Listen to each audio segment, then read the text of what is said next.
Russian researchers in the late 1940s kept 5 people awake for 15 days using an experimental gas-based stimulant. They were kept in a sealed environment to carefully monitor their oxygen intake so the gas didn't kill them, since it was toxic in high concentrations. This was before closed-circuit cameras, so they had only microphones and 5-inch thick glass porthole-sized windows into the chamber to monitor them.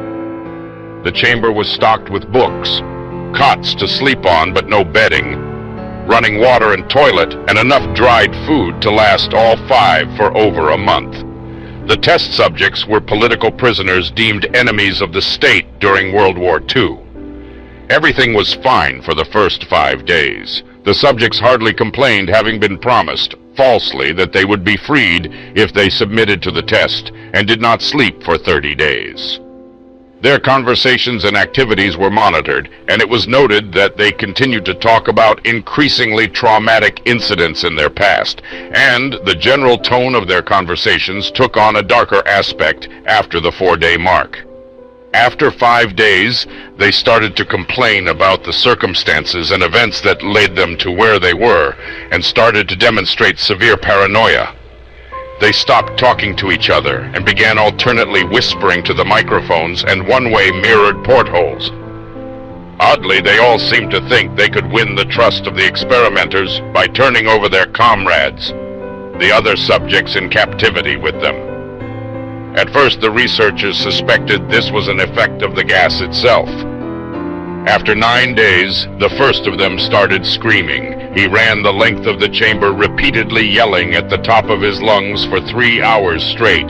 He continued attempting to scream, but was only able to produce occasional squeaks.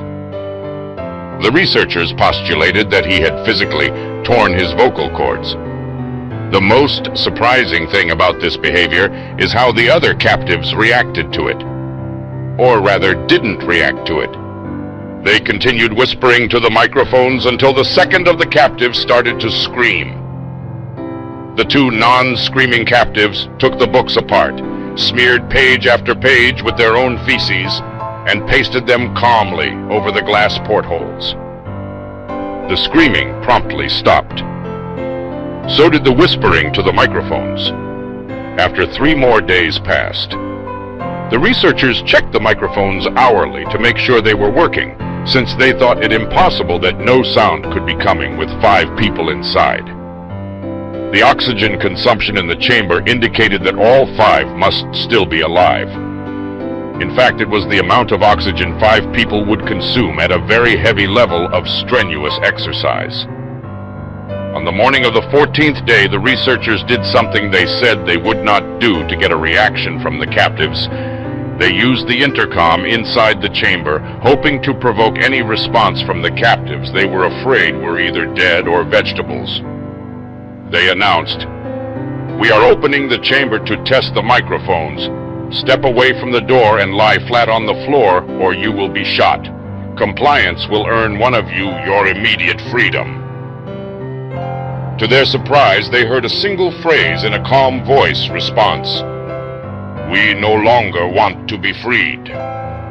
Debate broke out among the researchers and the military forces funding the research. Unable to provoke any more response using the intercom, it was finally decided to open the chamber at midnight on the 15th day. The chamber was flushed of the stimulant gas and filled with fresh air, and immediately voices from the microphones began to object. 3 different voices began begging, as if pleading for the life of loved ones, to turn the gas back on. The chamber was opened and soldiers sent in to retrieve the test subjects.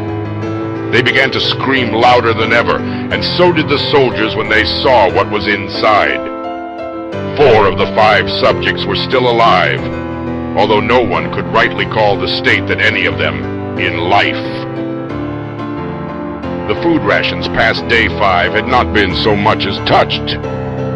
There were chunks of meat from the dead test subjects' thighs and chest stuffed into the drain in the center of the chamber, blocking the drain and allowing 4 inches of water to accumulate on the floor. Precisely how much of the water on the floor was actually blood was never determined. All 4 surviving test subjects also had large portions of muscle and skin torn away from their bodies. The destruction of flesh and exposed bone on their fingertips indicated that the wounds were inflicted by hand, not with teeth, as the researchers initially thought. Closer examination of the position and angles of the wounds indicated that most, if not all of them, were self-inflicted. The abdominal organs below the rib cage of all 4 test subjects had been removed. While the heart, lungs, and diaphragm remained in place, the skin and most of the muscles attached to the ribs had been ripped off, exposing the lungs through the rib cage. All the blood vessels and organs remained intact. They had just been taken out and laid on the floor, fanning out around the eviscerated but still living bodies of the subjects. The digestive tract of all 4 could be seen to be working, digesting food. It quickly became apparent that what they were digesting was their own flesh that they had ripped off and eaten over the course of days. Most of the soldiers were Russian special operatives at the facility, but still many refused to return to the chamber to remove the test subjects. They continued to scream to be left in the chamber and alternately begged and demanded that the gas be turned back on, lest they fall asleep. To everyone's surprise, the test subjects put up a fierce fight in the process of being removed from the chamber. One of the Russian soldiers died from having his throat ripped out. Another was gravely injured by having his testicles ripped off and an artery in his leg severed by one of the subject's teeth. Another 5 of the soldiers lost their lives, if you count ones that committed suicide in the weeks following the incident. In the struggle, one of the 4 living subjects had his spleen ruptured and he bled out almost immediately. The medical researchers attempted to sedate him, but this proved impossible. He was injected with more than 10 times the human dose of a morphine derivative and still fought like a cornered animal, breaking the ribs and arm of one doctor. When heart was seen to beat for a full 2 minutes after he had bled out, to the point there was more air in his vascular system than blood. Even after it stopped, he continued to scream and flail for another 3 minutes, struggling to attack anyone in reach and just repeating the word "more" over and over, weaker and weaker until he finally fell silent. The surviving 3 test subjects were heavily restrained and moved to a medical facility, the 2 with intact vocal cords continuously begging for the gas, demanding to be kept awake. The most injured of the 3 was taken to the only surgical operating room that the facility had. In the process of preparing the subject to have his organs placed back within his body, it was found that he was effectively immune to the sedative they had given him to prepare him for the surgery. He fought furiously against his restraints when the anesthetic gas was brought out to put him under. He managed to tear most of the way through a 4-inch wide leather strap on one wrist, even through the weight of a 200-pound soldier holding that wrist as well.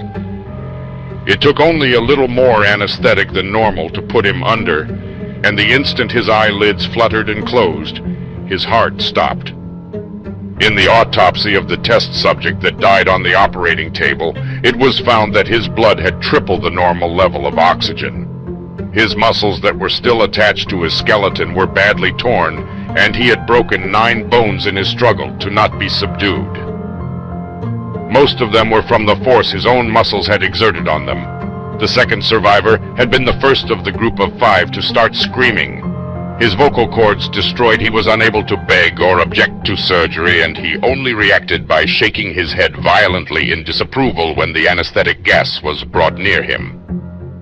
He shook his head yes when someone suggested reluctantly they try the surgery without anesthetic, and did not react for the entire 6-hour procedure of replacing his abdominal organs and attempting to cover them with what remained of his skin. The surgeon presiding stated repeatedly that it should be medically possible for the patient to still be alive. One terrified nurse assisting the surgery stated that she had seen the patient's mouth curl into a smile several times whenever his eyes met hers. When the surgery ended, the subject looked at the surgeon and began to wheeze loudly, attempting to talk while struggling. Assuming this must be something of drastic importance, the surgeon had a pen and pad fetched so the patient could write his message. It was simple. Keep cutting. The other two test subjects were given the same surgery, both without anesthetic as well. Although they had to be injected with a paralytic for the duration of the operation, the surgeon found it impossible to perform the operation while the patients laughed continuously.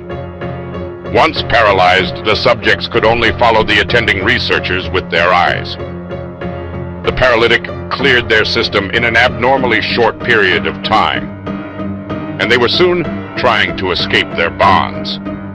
The moment they could speak, they were again asking for the stimulant gas. The researchers tried asking why they had injured themselves, why they had ripped out their own guts, and why they wanted to be given the gas again. Only one response was given. I must remain awake. All three subjects' restraints were reinforced, and they were placed back into the chamber awaiting determination as to what should be done with them. The researchers, facing the wrath of their military benefactors for having failed the stated goals of their project, considered euthanizing the surviving subjects. The commanding officer, an ex-KGB, instead saw potential and wanted to see what would happen if they were put back on the gas. The researchers strongly objected, but were overruled. In preparation for being sealed in the chamber again, the subjects were connected to an EEG monitor and had their restraints padded for long-term confinement. To everyone's surprise, all three stopped struggling the moment it was let slip that they were going back on the gas. It was obvious that at this point all three were putting up a great struggle to stay awake. One of subjects that could speak was humming loudly and continuously.